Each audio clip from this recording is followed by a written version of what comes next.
चलନ୍ତୁ ସାଙ୍ଗମାନେ ଆଜି ଆମେ ଛାତର ଭ୍ୟୁଜ୍ ଦେଖିବା। ଆମ ଛାତର ଭ୍ୟୁଜ୍ କେମିତି ଅଛି। ଫାଷ୍ଟ ପଡ଼ିଯାଏ ସିଡ଼ି। ଏ ଦେଖନ୍ତୁ ମୋ ଟାର୍ଜନ।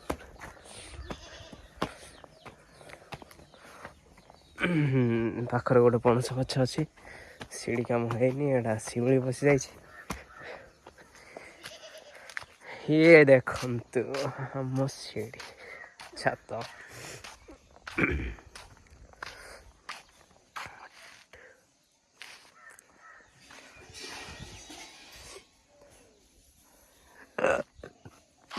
ସେଇଟା ଯେଉଁ ଦେଖୁଛନ୍ତି ଭାଇ, ସେଇଟା ହେଉଛି ସୋରିଷ ଗଛ ଲାଗିଛି, ଆଉ ତା ସାଇଡ଼ରେ କୋଳିଥ ଗଛ ଲାଗିଛି। ଆଉ ଏଇଟା ଆମ ହେଉଛି ଛାତର ଭ୍ୟୁଜ୍। ପାଖରେ ଘର ନାହିଁ, ଦୂର ପୁରା ଘର ହେଲା। ହଉ ଆଜିର ଭିଡ଼ିଓରେ ବାସ୍ ଏତିକି।